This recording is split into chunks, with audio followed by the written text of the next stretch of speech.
Buenas, yo soy Rocío, estudiante de Psicología en la UNED y estamos con la asignatura de Fundamentos de la Investigación, donde hago lecturas de los diferentes apartados. Y voy a hablar de los diseños de caso único. Bien, sus orígenes. Hermann Ebbinghaus, madre mía, mi inglés es horrible, pero yo creo que entendéis de quién hablo. A finales del siglo XIX, la investigación pionera número 1, estableciendo principios sobre el aprendizaje humano que aún siguen vigentes. El estudio de los casos. A principios del siglo XX, una descripción detallada de casos individuales cuyo propósito es el estudio intensivo del individuo. Watson y Rainer aplicaron el propósito de diseño de caso único a un niño con una fobia clínica, y hay 3 tipos de investigación. 1.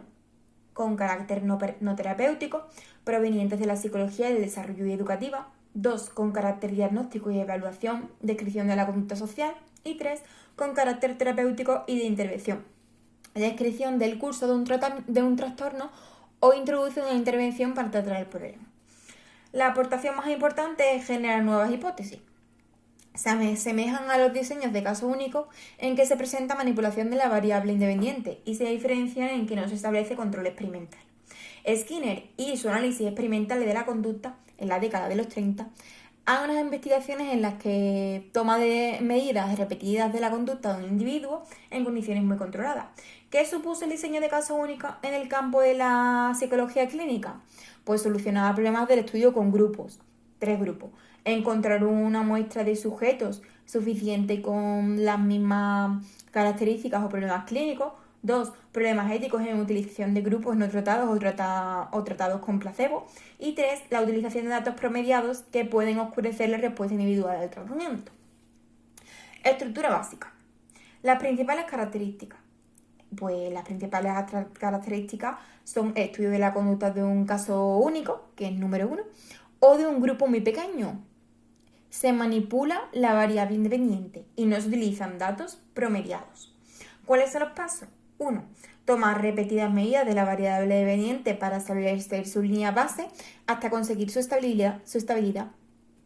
La definición de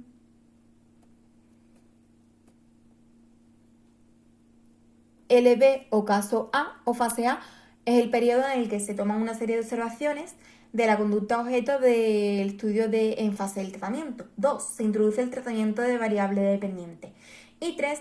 Se toman medidas de la variable dependiente durante la introducción del tratamiento. En la fase B, para conocer las variaciones que el tratamiento ha producido. Si hay diferentes tratamientos, se usan las letras C, D, E, etc. O sea, etc. La comprobación de la efectividad del tratamiento. Tenemos A, B, C, D, E y F. Para la comprobación necesitamos una evaluación continuada, es decir, observaciones repetidas durante todo el periodo de la investigación. Necesitamos un establecimiento de la línea base que informa sobre el nivel de la conducta objeto de estudio y permite predecir la evolución. Necesitamos una estabilidad de la conducta, es recomendable alcanzarla durante la fase LB, ausencia de tendencia de los datos de la variabilidad pequeña. Un estudio de los cambios de tendencia a nivel de datos. La variable dependiente puede incrementar o bajar a lo largo del tiempo de forma sistemática, mostrando una tendencia, o de forma brusca, cambiando el nivel. En un estudio de la variabilidad de los datos, es decir, dependiendo de cómo fluctúen los datos, será más o menos difícil ver el efecto del tratamiento. Y el estudio de la validez interna y externa. Estudiar en qué medida los resultados pueden atribuirse a la variable independiente y en qué grado son generalizables. El estudio gráfico de la línea base, pues tenemos estable, la línea estable, una aplicación inmediata del tratamiento, ascendente o descendente, pues una introducción del tratamiento si se espera que se produzca un cambio de dirección en la tendencia, cíclica, es como para abajo para arriba, con muchas montañas. Es aumentar el número de observaciones hasta alcanzar la estabilidad. El análisis estadístico. Tenemos poco efectivo, pues por pruebas de tratamiento y del tratamiento convencionales por no tener en cuenta la dependencia de los datos.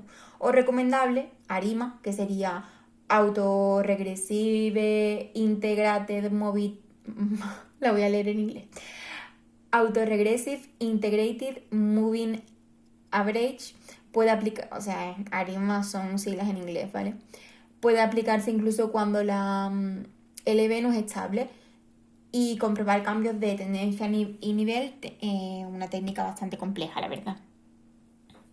LB es línea base, ¿vale? Cuando la línea base no es estable.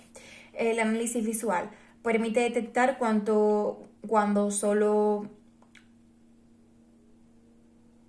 permite detectar cambios cuando solo no son notorios, disminuyendo la probabilidad del error tipo 1, o sea, gráfico de curvas.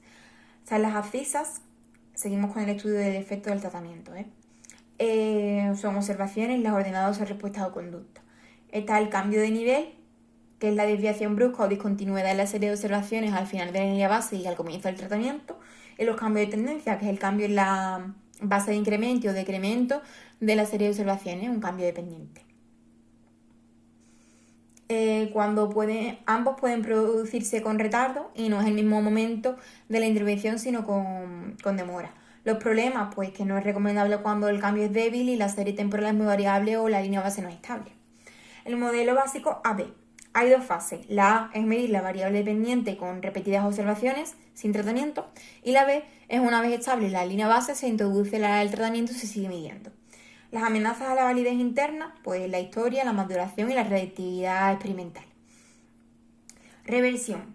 Esto es la retirada del tratamiento y son problemas que se dan problemas éticos, imposibilidad de uso cuando el tratamiento es irreversible y requieren demasiadas sesiones. Tenemos un diseño ABA o una extensión diseño ABA. El diseño ABA es como un modelo básico, pero con una fase más en la que repetimos, en la que retiramos el tratamiento.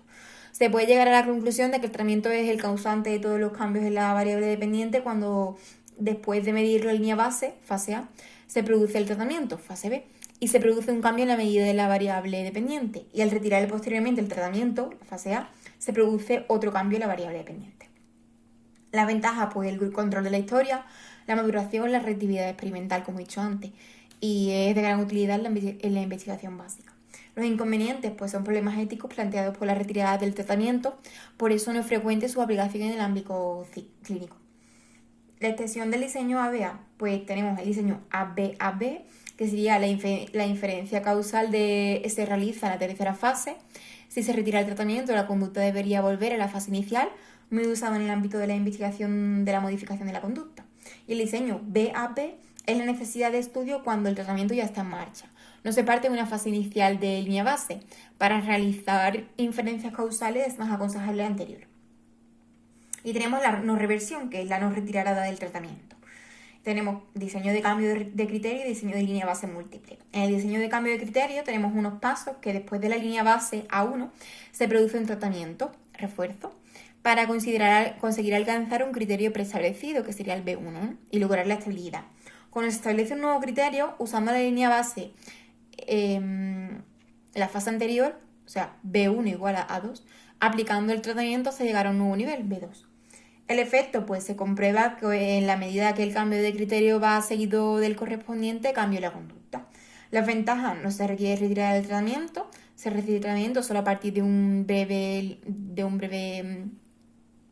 línea base y permite inferir sin ambigüedad la eficacia del tratamiento. Los requisitos, pues la variable dependiente debe variar simultáneamente con los cambios de criterio. Los cambios producidos por los cambios de criterio deben ser suficientemente amplios para distinguirlos de la mera variabilidad de la conducta. Diseño de línea base. Los pasos, pues se registran las líneas base de varias conductas susceptibles de ser modificadas con el mismo tratamiento y se aplica secuencialmente a cada una de ellas. Se considera que ha tenido efecto cuando el tratamiento provoca cambios en la conducta tratada, mientras las personas permanecen relativamente estables. Los requisitos de la conducta: 1. Independencia, no deben ser covariantes. 2. Sensibles a las mismas variables, es complicado encontrar conductas que cumplan los dos requisitos y hay 3 variables. Diseño de línea base múltiple entre conducta, que es el tratamiento se aplica a conductas de un mismo sujeto. Diseño de línea base múltiple entre situaciones, que se aplica el tratamiento a misma conducta, mismo sujeto, pero en situaciones diferentes. y diseño de línea base múltiple entre sujetos que se aplica el tratamiento a la misma conducta de varios sujetos con las mismas condiciones ambientales. Pues hasta aquí os voy a dejar en la cajita de descripciones todo lo que hemos dado y gracias y un saludito hasta el próximo vídeo.